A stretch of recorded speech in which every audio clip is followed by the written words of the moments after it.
తాకట్లో ఉన్న మీ బంగారాన్ని విడిపించి ఆ రోజు ఆన్లైన్ రేటుకి కొంటాం. Sharma gold company. నమస్కారం, వెల్కమ్ టు సుమన్ టీవీ. నేను గీతాంజలి.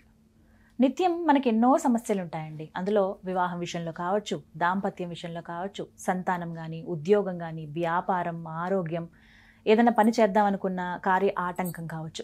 ఇలా అనేక రకాల సమస్యలతో నిరంతరం మనం బాధపడుతూనే ఉంటాం. కానీ ఇలాంటి వాటికి కొన్ని అద్భుతమైన రోజుల్లో, శక్తివంతమైన రోజుల్లో ఒక మంచి పరిహారం ఉంటుంది. అది మనం తెలుసుకుని గనక ఆ పరిహారం చేస్తే ఈ కష్టాల నుంచి బయటపడతామని పెద్దలు ఎప్పుడూ చెప్తూ ఉంటారు.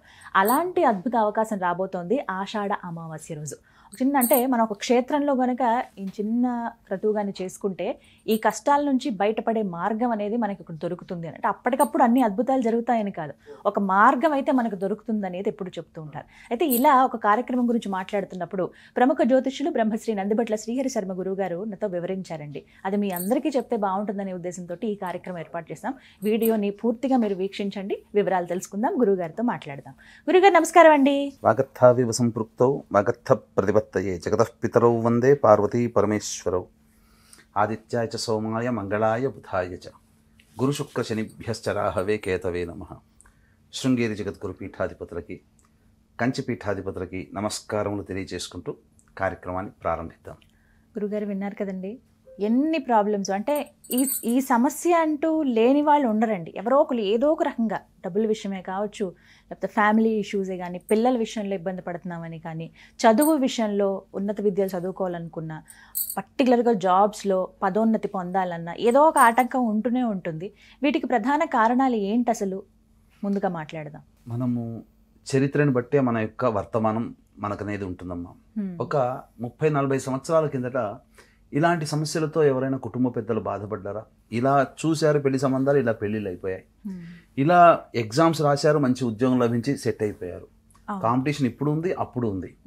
అలాగే ఎంతో నిబద్ధతతో ఎన్ని అప్పులున్నా కష్టపడి సంపాదించి ఆ అప్పుల్ని తీర్చేసేసి చక్కగా ఆనందంగా జీవించారు. ఒక్క మనిషి రెక్క మీద దాదాపు 15 మంది ఆధారపడి జీవించేవాళ్ళు. ఇప్పుడు ఫ్యామిలీలో ఇద్దరు సంపాదిస్తున్నా, భార్యాభర్తలు సంపాదిస్తున్నా, పిల్లల్ని కూడా సరిగ్గా పోషించుకోలేని పరిస్థితి ఇప్పుడుంది. అంటే సంపాదన లేదంటారా అంటే, ఇద్దరు సంపాదించినా దాదాపు 70-80 వేలు ఎక్కడికి పోవట్లేవు. అయినా కానీ వెతుక్కోవాల్సిన పరిస్థితి ఎందుకు వచ్చింది? ఇంకా చూసుకున్నట్లయితే ఇప్పుడు అనేక రకాల సమస్యలు. అంటే అందము, చదువు, తెలివితేటలు అన్నీ ఉన్నా పెళ్ళిళ్ళు కావట్లేవు. అమ్మాయిలు లేరా అంటే ప్రతి ఫ్యామిలీలో అమ్మాయిలు ఉన్నారు, అబ్బాయిలు కూడా ఉన్నారు. ఎవరు ఎవరికి తక్కువగా లేదు. కాకపోతే అబ్బాయిలకి తగ్గట్టుగా అమ్మాయిలు దొరకట్లేదు, అమ్మాయిల చదువు ఉద్యోగాలు తగ్గట్టుగా అబ్బాయిల యొక్క స్థితి ఉండట్లేదు. కాబట్టి ఈ వేరియేషన్ ఉండడం వల్ల ఏమైపోతుంది, చాలా మంది ఇంటర్ కాస్ట్ మ్యారేజ్లోకి వెళ్ళిపోతున్నారు. ఇప్పుడున్నటువంటి సమస్య. అంతేకాకుండా ఇంకా చెప్పాలి అని అంటే, వివాహం అయిన తర్వాత ఒకప్పుడు ఇంకా పిల్లల గురించి ఆలోచించేవాళ్ళు కారు. కానీ ఇప్పుడు వివాహమైన సంవత్సరాలు గడుస్తున్నా వీళ్ళ దాంపత్యం ఎలా ఉంటుందో అని లేక దాంపత్య సమస్యలతో ఇబ్బంది పడుతున్నారు. ఇప్పుడు అన్నీ బాగున్నాయంటే సంతానం కలగట్లేదు. ఇప్పుడు ఎంత IVF సెంటర్లో చుట్టూ తిరుగుతున్నారమ్మా, పిల్లలు కలగట్లేదని. అంటే ఒకప్పుడు లేని లోపము ఇప్పుడు ఎందుకు ఉంటుంది? అంతేకాకుండా ఒకప్పుడుతో పోల్చుకుంటే ఇప్పటి జీవన విధానం చాలా తేలిగ్గా ఉంది, కానీ భరించలేకపోతున్నారు.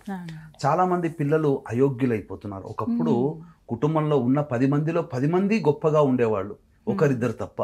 కానీ ఇప్పుడు ఇద్దరు పిల్లలు ఉన్నా ఆ ఇద్దరు చెడు తిరుగులకి అలవాటైపోతున్నారు. ఎంతమంది తల్లులు వాపట్లేరు, నా బిడ్డ వినట్లేడు, నా బిడ్డ చెడు తిరుగులు తిరుగుతున్నాడు అని చెప్పిన మాట వినట్లేదని తల్లిదండ్రులు ఎంతమంది బాధపడుతున్నారు. అంతేకాకుండా అన్నీ బాగున్నాయనుకుంటే ఇంటి సమస్య, స్థల వివాదాలు, కోర్టు కేసుల చుట్టూ తిరగడము, సంపాదించిన సొమ్మంతా ఏదో ఒక ఆలోచనతో పెట్టి నష్టపోతుంటుంటారు. అంటే ఇంకా చెప్పాలి అంటే మందులకి నయం కాని రోగాలతో బాధపడుతూ ఉంటుంటారు. అసలు ఒకటా సమస్య, ప్రతి లేచిన దగ్గర నుంచి సమస్యలతో యుద్ధం చేయడమే తప్ప ఆ సమస్యలలో ఓటమి చూడట్లేదు, గెలుపు చూడట్లేదు. యుద్ధం అనేటువంటి జరుగుతుంది. అంటే మనశ్శాంతి లేకుండా ఉంటుంది. కాబట్టి వీటన్నిటికీ పరిష్కారం మనకు పూర్వకాలంలో పెద్దలు ఆచరించి చూపారు, ఇప్పుడు ఆచరించట్లేదు. అదే ఏంటి అని అంటే, ఒకప్పుడు లేనటువంటి దోషం ఇప్పుడు ఎందుకు ప్రబలంగా ఉంది అని అంటే, అది ఆ దోషమే పితృదోషము లేదా పితృశాపము అని అంటారు. అంటే ఈ యొక్క పితృదోషము, పితృశాపం అనేటువంటి ఉన్నటువంటి కుటుంబాలలో చాలా మటుకు ప్రశాంతత లేని జీవితాన్ని గడుపుతున్నారు. ఇప్పుడు ప్రతి మనిషి ప్రతి కుటుంబంలో ప్రతి మనిషి ఎదుర్కొనేటువంటి ప్రతి సమస్యకి ప్రధానంగా మూల కారణం పితృదోషమే. అయితే ఇక్కడ కొన్ని అపోహలు ఉన్నాయమ్మ. పితృదోషం లేదా పితృశాపము అని అంటే కేవలం పిండ ప్రదానం అని అనుకుంటున్నారు. అది కాదు. పితృదోషము లేదా పితృశాపము అని అంటే తండ్రి వైపు 6 తరాలు తల్లి వైపు 3 తరాల్లో దుర్మరణాలు గనక ఉంటే అది పితృదోషం లేదా పితృశాపం అంటారు. దుర్మరణాలు అంటే ఎవరైనా కానీ కుటుంబ సభ్యులు, రక్త సంబంధీకులు road accident, fire accident, suicide attempt, నదిలో బావిలో పడి చనిపోవడం, ఇంట్లోంచి వెళ్ళిపోవడాలు, కుటుంబ సభ్యులు లివర్ ఫెయిల్యూర్, కిడ్నీ ఫెయిల్యూర్, క్యాన్సర్తో చనిపోవడము, 60 సంవత్సరాల లోపల కుటుంబ సభ్యులు ఏ విధంగానైనా చనిపోయినా, కరోనాలో చనిపోయినా, కాలసర్పదోషంలో జన్మించిన, కుటుంబంలో ఎవరైనా స్త్రీ హత్య, గోహత్య, బ్రాహ్మణ హత్య చేసినా, ఎవరైనా తెలిసి తెలియక పిల్లిని చంపినా పితృదోషమే. ఇంకా చెప్పాలి అనంటే కుటుంబ సభ్యుల్లో తరచూ మందులకి నయం కాని రోగాలతో బాధపడుతున్నా, డాక్టర్ల చుట్టూ చూపిస్తే అన్ని బాగున్నాయని రిపోర్ట్స్ వస్తాయి, కానీ ఏదో ఒక అనారోగ్య సమస్యతో బాధపడుతుంటారు. అలాగే తరచూ ప్రయోగ బాధలతో ఇబ్బందులకు గురవుతుంటుంటారు. ఇంకా కుటుంబాల్లో కేవలం ఆడపిల్లలే సంతానంగా ఉంటారు, పురుష సంతానం ఉండదు. ఇంటర్ క్యాస్ట్, ఇంటర్ రిలీజియన్ మ్యారేజ్లు జరుగుతూ ఉంటుంటాయి. అలాగే కుటుంబ సభ్యులు మద్యం, మత్తు పదార్థాల వంటికి బానిసలై ఈ యొక్క కారాగార వాసం అవ్వడం, అలాగే శారీరక మానసిక లోపాలతో జన్మించడం, ఇవన్నీ పితృదోషాల వల్లనే కలుగుతాయి. వీటిని ఎలా కనిపెట్టాలంటే ఈ సమస్యలతో ఇప్పుడు చెప్పినటువంటి వాటన్నిటితో కూడా బాధపడుతూ ఉన్నట్లయితే ఖచ్చితంగా ఇంట్లో పితృదోషం ఉన్నట్టే. ఇంకా దీనికి అదనంగా ఇంట్లో జిల్ల పురుగులు, బొద్దింకల బెడద ఎక్కువగా ఉన్నా, గోడలకి క్రాక్స్ వచ్చినా, నల్లాలు కొత్తవి ఎన్ని మార్చినా వారం బాగుంటాయి, తర్వాత మళ్ళీ బొట్టుగా నీరు కారుతూ ఉన్నా, అలాగే కుటుంబ సభ్యుల మధ్య అవగాహన లేకుండా ఎవరికి వారే యమునా తీరే అన్నట్టుగా తరచూ ఎక్కువగా డైవర్సులు ఉంటూ ఉన్నా, సంతానం కలగకపోయినా, వివాహాలు కాక ఇబ్బంది పడుతూ ఉన్నా, ఇంకా సంపాదించిన సొమ్మంతా ఒక అనాలోచిత నిర్ణయంతో పెట్టుబడి పెట్టి నష్టపోయినా, ఎవరికైనా ఇచ్చి నష్టపోయినా, లేకపోతే వివాహము వీళ్ళతో పాటు కొన్ని కుటుంబాలు ఇప్పుడు మనం ఎవరైతే సమస్యలు ఎదుర్కొంటున్నారో వాళ్ళతో పాటు ఆ సంవత్సరంలో కొన్ని కుటుంబాల్లో వివాహం అవుతాయి. కొన్ని కుటుంబాలు చాలా పైకి వస్తాయి, వీళ్ళది మాత్రం ఎక్కడ వేసిన గోంగాడు అక్కడే ఉన్నట్టుగా ఉంటుంది. కాబట్టి అటువంటి కుటుంబాలలో, అలాగే మేము ఎన్నో పూజలు చేశాము, ఎంతో దైవానికి చక్కగా హోమాలు చేసుకున్నాం, అన్ని మొక్కులు తీర్చాము, తిరగని చెట్టు పుట్టంటూ లేదు, మొక్కని దైవం అంటూ లేదు, అయినా మమ్మల్ని కరుణించట్లేడు, ఇక దేవుడు లేడు అని చెప్పి ఇక దేవుని పూజించకుండా ఉండిపోతారు కదా, అటువంటి కుటుంబాలలో ఖచ్చితంగా పితృదోషం ఉంటుంది. ఏ కుటుంబంలోనైతే దీర్ఘకాలిక వ్యాధులు అంటే లివర్ ఫెయిల్యూర్, కిడ్నీ క్యాన్సర్ రోగాలతో సతమతం అవుతున్నా, ఇంకా చెప్పాలి అంటే అతిశయోక్తి కాదు, డయాబెటీస్, అలాగే బీపీ, థైరాయిడ్, ఇవి కూడా దీర్ఘకాలికంగా బ్రతుకున్నంత వరకు మందులు వేసుకోవాల్సిందే. అంటే దీర్ఘకాలిక వ్యాధులు, ఈ వ్యాధులతో బాధపడుతున్నా. ఇప్పుడు చెప్పినటువంటి వాటిల్లో చూసుకుంటే ఏ కుటుంబం మినహాయింపు ఉంది? అందరికీ ఏదో ఒక రకంగా ప్రాబ్లం ఉంది, అన్ని రకాల సమస్యలు. కాబట్టి దీనివల్ల ఏమైపోతుంది, ప్రతి కుటుంబంలో ఇప్పుడు మీకు చెప్పాలంటేనమ్మా, నా దగ్గరికి వచ్చినటువంటి కుటుంబంలో సహజంగా చూస్తే దుర్మరణాలు పాలైనటువంటి కుటుంబాలు ఉన్నాయనుకోండి, ఏమవుతుంది, మారుబలిని కోరుకుంటుంది. బెస్ట్ ఎగ్జాంపుల్ చెప్తానమ్మా, ఉదయ్ కిరణ్ జీవితమే చూసుకోండి. ఉదయ్ కిరణ్ కంటే ముందు అన్నయ్య సూసైడ్ అటెంప్ట్, తల్లి నదిలో పడి చనిపోయింది, ఇతను చనిపోయాడు. అంటే ఒకే కుటుంబంలో మారుబలిని కోరుకుంది. ఎన్టీఆర్ గారి ఫ్యామిలీలో కూడా అందరూ మరణించిన వాళ్ళందరూ కూడా దుర్మరణాలే. కాబట్టి ఇది మారుబలిని కోరుకుంటుంది. ఇవన్నీ నివారించుకోవాలి అని అంటే పితృదోష పరిహారం చేసుకోవాలి. ఎలాగండి, అసలు ఏం చేయాలి? ఇందాక మాటల్లో కూడా ముందు మీరు మాట్లాడినప్పుడు ఒక క్షేత్రం ఉందని చెప్పారు, అలాగే ప్రత్యేకించి ఆషాఢ అమావాస్య అని చెప్పారు. ఎలా వీటన్నిటికీ లింగం? ఈ ఆషాఢ అమావాస్య జూలై 24వ తారీఖు రోజున అమావాస్య గురువారము మరియు పునర్వసు నక్షత్రంతో కలిసి వచ్చింది. నవగ్రహాల్లో రాజు రవి అయితే second sun of the planet in the universe ఏందనంటే ఇది గురువు మాత్రమే. కాబట్టి గురువు చాలా బలంగా ఉన్నటువంటి రోజు ఈ యొక్క జూలై 24వ తారీఖు రోజున. కాబట్టి చాలా చక్కగా గత 15 సంవత్సరాలుగా ఈ కార్యక్రమాలన్నీ కూడాను ప్రతి నెల చేయిస్తూ వస్తున్నాం. కాకపోతే ఇప్పుడు చాలా మంది ఏంటంటే మాయకి లోబడిపోతున్నారు, ఏది సరైంది ఏది సరికాదు అనేటువంటిది గుర్తించలేకపోతున్నారు. కొన్ని మోసాలకి, ఈ పితృదోషాల పేరిట కొన్ని మోసాలకి గురవుతున్నారమ్మా. కాబట్టి అవన్నీ తెలుసుకొని వెళ్ళాలి. కాబట్టి చాలా మంది చేసే కొన్ని మిస్టేక్స్ చెప్తానమ్మా. ఏంటంటే ఇలా ఉంది అని చెప్పి వీడియో చూడగానే ఫస్ట్ గూగుల్లో వెతుకుంటారు ఎక్కడ చేస్తారని, డైరెక్ట్గా వాళ్ళతో మాట్లాడతారు, వెళ్ళిపోతారు. మాట్లాడిన వ్యక్తి ఒకళ్ళు అవుతారు, వెళ్ళిన తర్వాత అకామిడేషన్ ఒక దగ్గర ఉంటుంది, పూజ ఇంకొక దగ్గరగా ఉంటుంది, ఆ పూజ చేయించే వాళ్ళు వేరవుతారు. ఒక ఆశ్రమంలో ఒక 20 లేదా 25 మంది చేయించే వాళ్ళు ఉంటే ఒక 4 మాత్రమే 5 మాత్రమే చాలా పర్ఫెక్ట్గా చేయిస్తారు. మిగతా వాళ్ళందరూ కూడా సాధారణంగా చేయించేవాళ్ళు. ఎవరు మంచి వాళ్ళు ఎవరు చేయిస్తారని ఎవరికి తెలియదు. ఏదో మనం బ్రాహ్మణుని నమ్మాము వాళ్ళేనంటే ముక్కు మొహం తెలియదు. మన రాష్ట్రం కానీ రాష్ట్రంలో మనం ఏం నమ్ముతాం? అంతే కదండి. కాదు ఇక్కడ ఎవరి తప్పు? వెళ్ళే భక్తులదే తప్పు. కానీ మరి ఎలా దేవాలయాల్లో ఆశ్రమాల్లో చేస్తారు. కాబట్టి ఇంకా తెలియనటువంటి విషయం ఏంటంటే యజ్ఞోపవీతం ఉన్నటువంటి వాళ్ళకేమో వీళ్ళకేమో తెలుస్తుందేమో పూజా విధానం అని చాలా పకడ్బందీగా శాస్త్రీయంగా చక్కగా పూసగుచ్చినట్టు చెప్పి చేస్తారు. యజ్ఞోపవీతం లేని సాధారణ మానవులకి తూతూ మంత్రంగా పురాణోక్తంగా చేస్తున్నారు. ఇది నేను గమనించాను. అందుకనే దీన్ని దృష్టిలో పెట్టుకునే దగ్గరుండి ఈ కార్యక్రమాలన్నీ కూడాను చేయించడం జరుగుతుందమ్మా. ఇంకొక తెలియని మోసం ఏంటంటే ఈ మధ్య ఇప్పుడు దీనికి డిమాండ్ పెరిగింది కాబట్టి డిమాండ్ ఎక్కువైనప్పుడు సప్లై తగ్గిపోతుంది, క్వాలిటీ కూడా తగ్గుతుంది. అందుకనే 4 గంటల్లో చేయాల్సినటువంటి పూజ, ఈ పూజ కావాలంటే 3 నుంచి 4 గంటలు పడుతుంది. అటువంటి పూజని కేవలం గంట లోపల చేయిస్తున్నారు. ఎలా చేయిస్తున్నారంటే ఇక్కడ కొంతమంది ఉన్న 27 నక్షత్రాల్లో కొన్ని నక్షత్రాల్లో పుడితేనే పితృదోషం అని చెప్పి భయపెట్టి తీసుకొని పోతున్నారు. పోయి అక్కడ ఏం జరుగుతుంది, ఆ చేయించే బ్రాహ్మణుని కూడా సరిగ్గా ఉండనీయకుండా ఎక్కువ మందిని 100 మందిని తీసుకొని పోయి టకటక ఆ ఒక్క రోజులో చెయ్యాలి కాబట్టి గంటలో చేయమని చెప్పి ఆర్డర్స్ చేస్తున్నారు.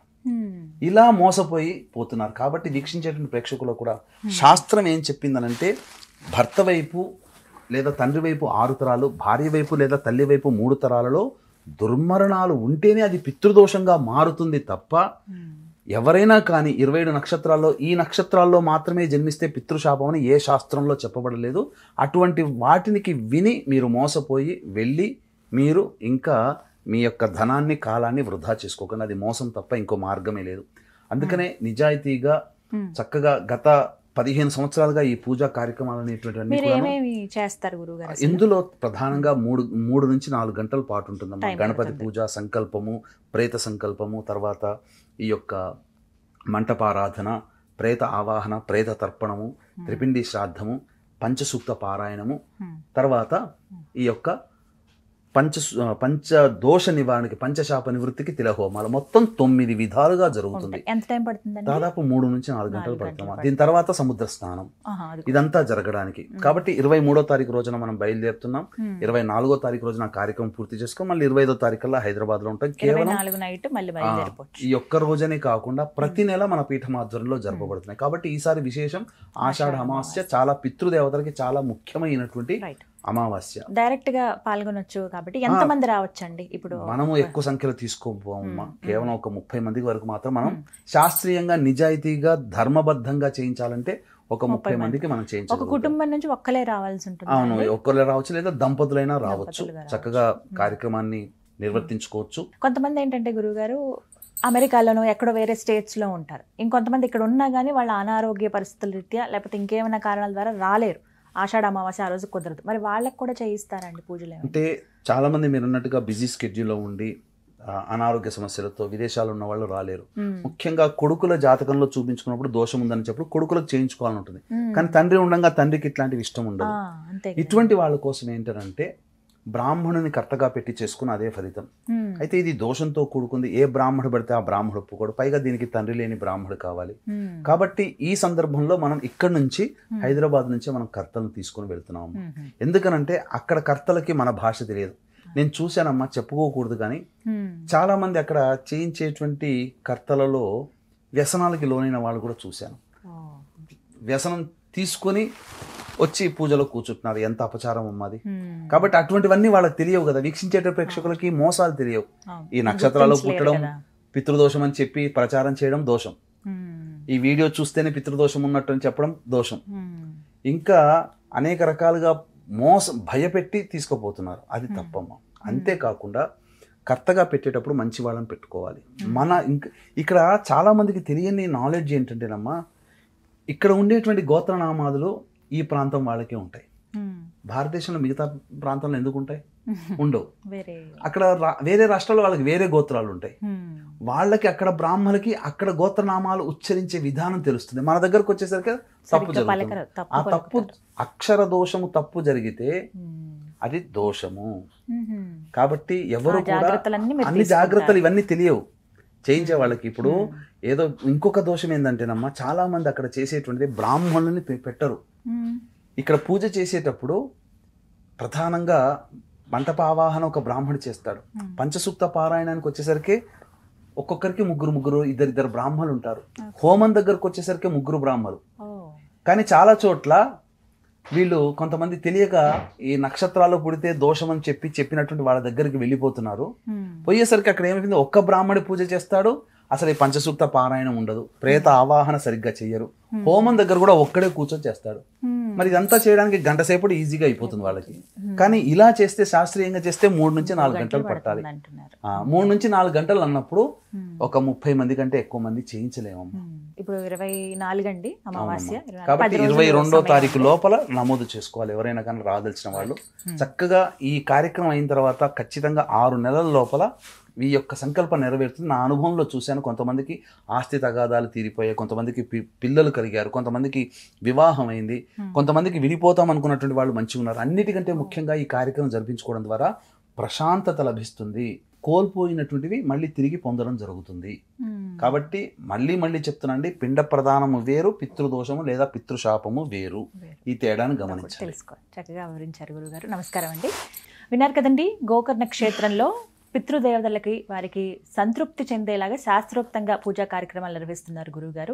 ఎవరైతే పాల్గొనదలిచారో వారికి స్క్రీన్ పైన నెంబర్స్ ఇస్తాను, మీరు ఒకసారి కాల్ చేసి వివరాలు కనుక్కోండి. అలాగే ఎవరి పేరు మీద, మీరు లేదండి మేము అంత దూరం రాలేము అనుకున్న వాళ్ళకు కూడా అవకాశం ఉంది. స్వయంగా మేము పాల్గొంటామన్న వాళ్ళు 22వ తారీఖు లోపలే కనుక మీరు నమోదు చేయించుకుంటే, ఇలా మీరు వస్తారని చెప్తే కనుక దానికి తగ్గ ఏర్పాట్లన్నీ చేస్తారు. 23వ తారీఖున బయలుదేరతారు, మళ్ళీ 25న యథావిధిగా మేము ఈ స్థానాలకు వెళ్ళిపోవచ్చు. ఆ దివ్యక్షేత్రంలో మన పితృదేవతలకి అక్కడ తర్పణాలు వదలటం కానీ, చేసేటువంటి పూజా కార్యక్రమాలు కానీ ఒక అదృష్టంగా భావించి మీరందరూ కూడా పాల్గొంటారని కోరుకుంటున్నాము. స్క్రీన్ మీద నెంబర్ ఇస్తున్నానండి, మరొకసారి డీటెయిల్గా చెప్తూ ఉన్నాను. నెంబర్కి మీరు కాల్ చేసి వివరాలు కనుక్కోండి. మిగతా డీటెయిల్స్ అన్నీ కూడా వారు మీకు క్లియర్గా ఎక్స్ప్లెయిన్ చేస్తారు. నమస్కారం.